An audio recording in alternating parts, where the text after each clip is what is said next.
Hey everyone, how's it going? Welcome back to Let's Play Doom 2016. We are finally going to be getting the Crucible that we came to hell in the first place for, or came back for. This is our second mission in Titan's Sanctum. Oh, these sneaky lost souls that spawn behind you. And also kind of camouflage the Mancubus behind them through all the particle effects and the explosions and the glows. It's easy to not notice that Mancubus. But since we're still sitting pretty from that mega health that we picked up before, we are in no imminent danger, and this is the final Argent energy cell of the entire game. Which means we get one more health upgrade before things round out. We're also going to be getting the final field drone and our final mod upgrade by the end of this. So the end is approaching. And in his terrible rancor between worlds, and through time, the Hellwalker found the wretch who shall not be named, but in his heresy was loyal to his evil cause. The wretch adored the Doomslayer in a mighty armor, wrought in the forges of hell, impenetrable and unyielding, with sword and shield of adamantine strength. The Doomslayer set to banishing all that were left unbroken by his savagery to the void.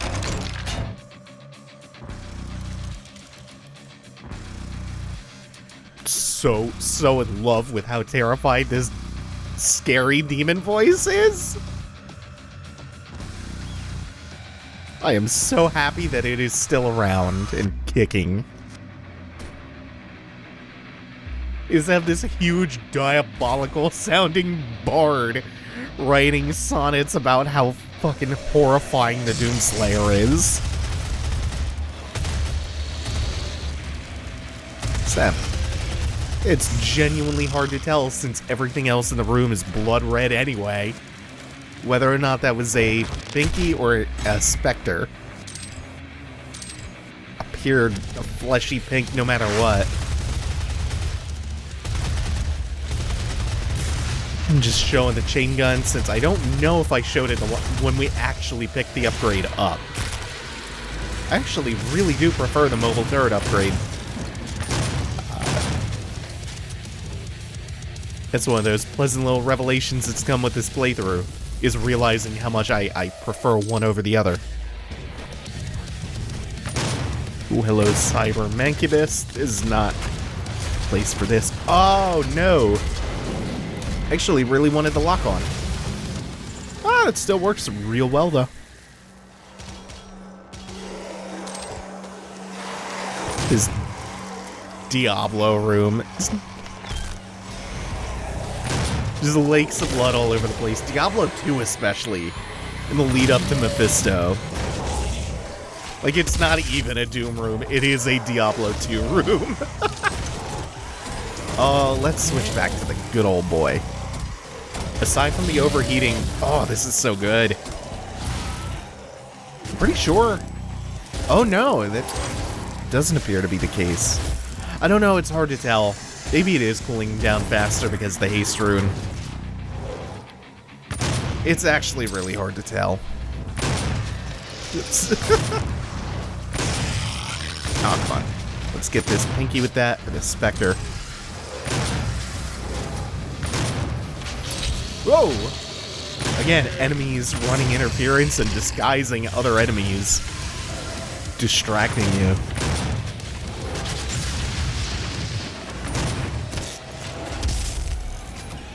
This is a good track, too. So we have this banging, heavy soundtrack we all know and love. This magnum opus of Mick Gordon's. No, it's not true. That's a little bit too hyperbolic. Because that would, of course, be the Killer Instinct Season 1 and 2 soundtrack. Soundtracks. The direction that Mick Gordon got for this soundtrack, though, and this is going to sound really surprising, is no metal. Now, I know I talked about something similar in one of the Dead Space LPs. I think it was them telling Jason Graves no melodies, maybe? That was the cardinal rule that they had to follow, these composers. No melodies for Dead Space, no metal for Doom. The latter of which is way more surprising, because how do you do Doom without metal? How do you tell a composer no metal in Doom? Doom is all about metal. It's about metal music, it's about the aesthetic of metal, it's about everything looking like evil, satanic metal album covers. The music in the original Doom is all either direct homage or at least inspired by Ozzy and Pantera and Slayer and Metallica and Judas Priest and stuff. So how do you reconcile that? Like, why would they tell Mick Gordon no metal when the entirety of Doom as a series is inextricably linked with metal? Well, they didn't want him to try to recreate what had already been done. They wanted this Doom to be its own thing, with its own unique feel and its own unique sound. And when do we get this quad damage? Is that after this wave of enemies? Weird that you can't just use this from the word go.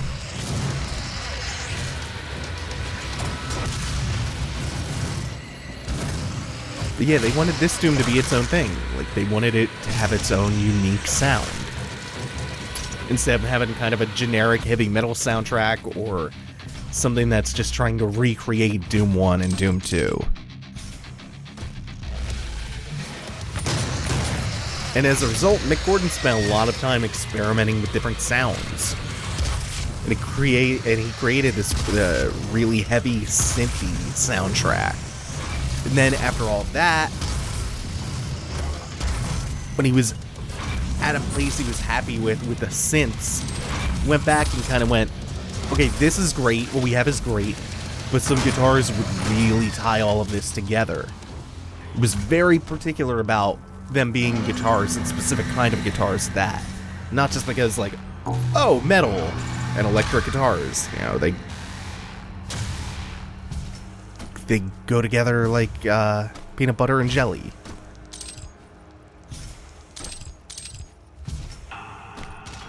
But it wasn't just that. It was because they mixed really well with the synths and they cut through all of the other noise in the game without occupying like so much of the audioscape that it makes the audio cues in the game difficult to ascertain. And then on top of all of that, the electric guitars that they use in this soundtrack are just these super aggressive, nasty sounding 9 strings.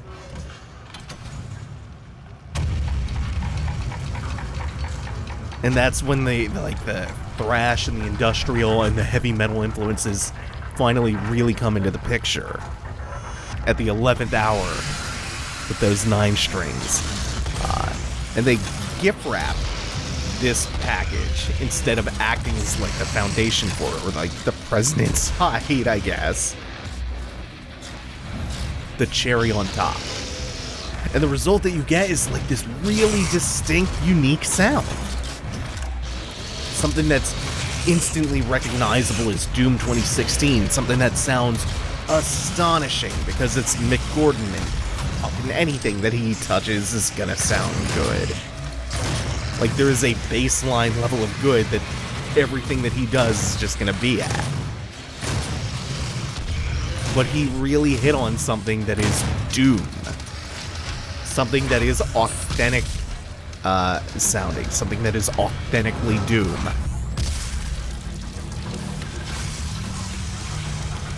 Whoa! Oh, I thought that was just gonna graze me. And... oh, that's cool. If they're a mid-throw animation when they die, they'll just pitch their energy projectiles way off into the sky.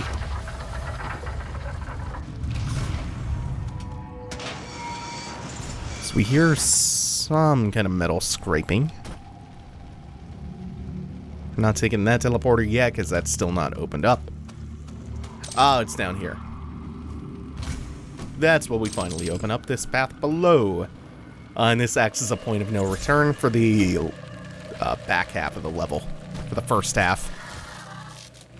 Yet as the mighty Titan fell, and dread engulfed the armies of doom, the demon priests of the blood temples laid a trap to capture the scourge of hell, insatiable even by the vanquishing of the Great One. The Hellwalker sought prey in the dooms of the Blood Keep, and blinded by his fervor, the lure drew him in. The priests brought down the temple upon the Doomslayer, and in his defeat entombed him in the cursed sarcophagus. The mark of the Doomslayer was burned upon his crypt, a warning to all of hell that the terror within must never be freed.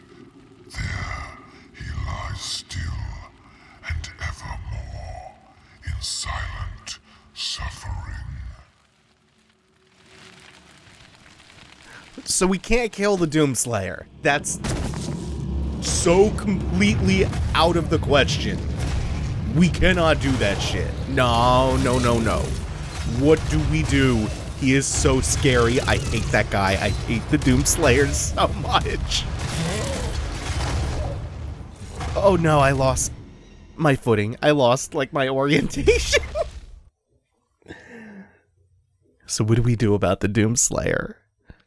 They lured him into a blood temple and just brought it down on him and then buried him in a magically sealed sarcophagus where he was just in, I guess, conscious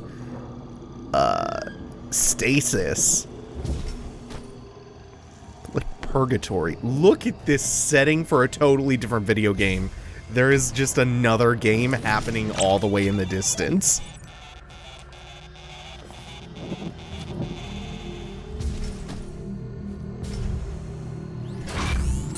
They brought a temple down on this motherfucker, sealed him away in a stone sarcophagus, and etched warnings over the sarcophagus and in the cave that housed it, and just went, nobody ever tamper with this, please.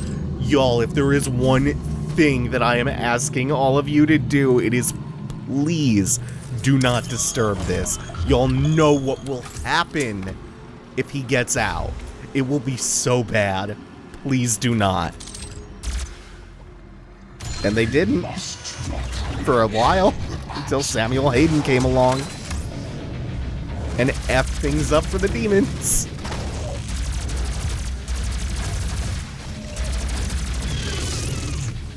Now we are gonna solve some problems right now. Normally, all of these enemies would fight amongst themselves. Holy shit, that projectile, that remote detonation is so good right here. You can just aim the rocket in between everybody, thread the needle, and then detonate when it's between everyone. Holy shit, that's strong. Now we're going hunting. We have to clean up whatever is left so we can get on with a cool Easter egg. Okay then. Don't need that anyway. Okay, I don't see anyone else, so we are going to just gaze over at the icon of sin over here. The actual Doom 2 final boss icon of sin. That's dormant up on the wall. And we fired a rocket into where its weak point in Doom 2 would be, on the forehead. And out came this little golden cube. before we were so rudely interrupted by, I guess, the next wave of demons. We're gonna get to where that cube landed, for, you know, a secret. Just love that there is a built-in secret that involves the Icon of Sin. The Icon of Sin is also mentioned in the Codex entries a little bit. I think it says there's a Codex entry that says something along the lines of people praying before the altar at the icon as it lays dormant.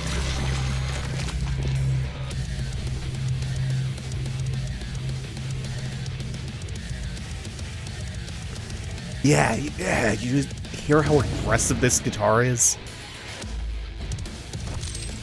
And how it's backed mostly by synths?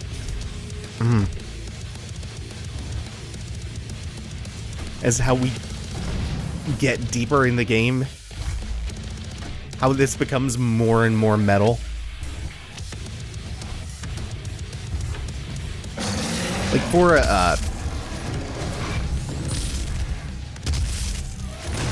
I guess just another level, this is so much heavier than a lot of the tracks so far.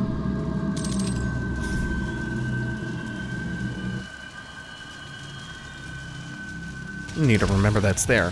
Oh, it kicks back in now. See one Baron of Hell in front of us, and generally they come in pairs, so we know we need to be ready for another one. That went crazy well. Where is this? Yeah.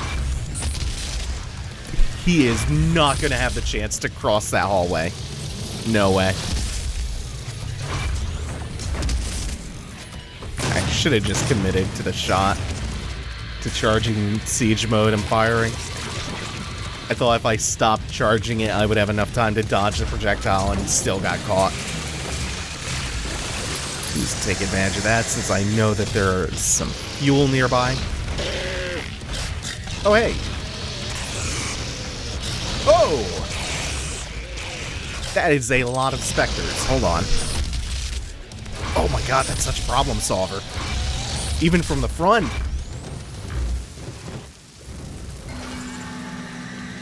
They just funneled through this choke point one by one. Oh, that's perfect. God, that went really well. I love this railgun so much.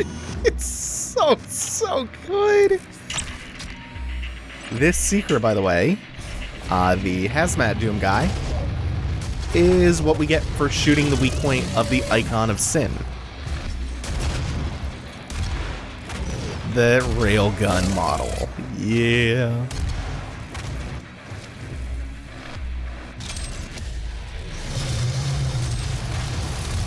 I don't think I give the primary fire of the rocket launcher enough credit for how good it is. Just how great it feels to land a direct shot. Ooh, speaking of direct shots, I whiffed the shit out of that.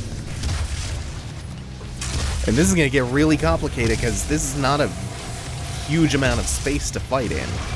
Especially with a cliff at my back there. Before.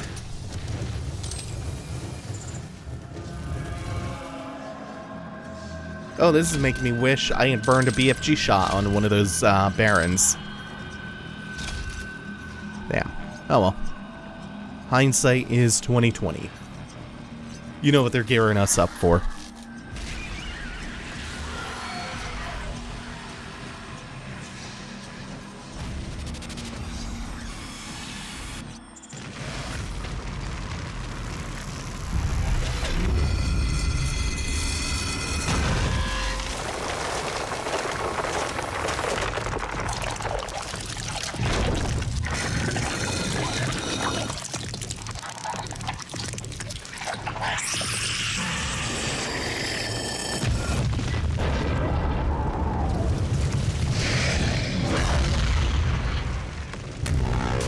So this is the worst boss in the game by far, because it's boring as shit.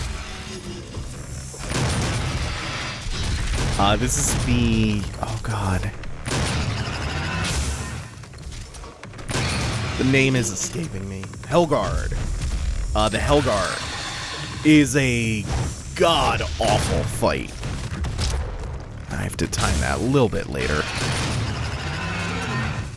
So that green shield is... There's the timing. Totally impenetrable. We have to wait for him to actually attack before we get to shoot him. And he is just a very boring normal enemy that over-telegraphs all of his moves and has too much health. There is so little about this fight that is actually special. At least he finally starts doing some cool fireball stuff. Oh, hey.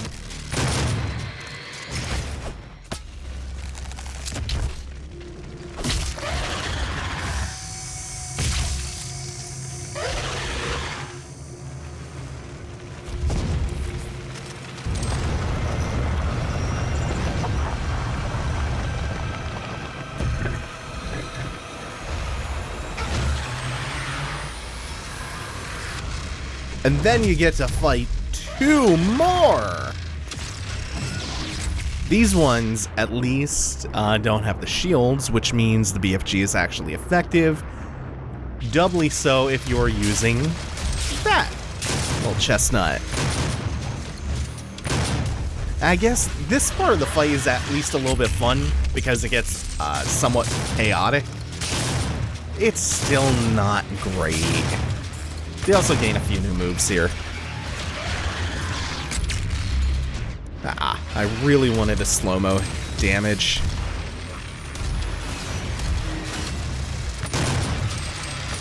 Yeah, but not a great fight. Not a great fight. Which is a shame because there are only 3 boss fights in Doom 2016. And what's worse is they're not even cool designs. They're like the worst enemy designs in the game on top of everything else. I have nothing but negativity for this fight.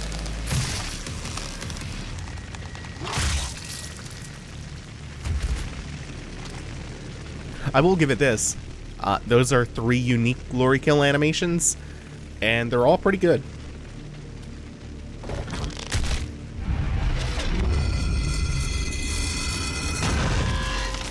Also, that's the coolest shit ever.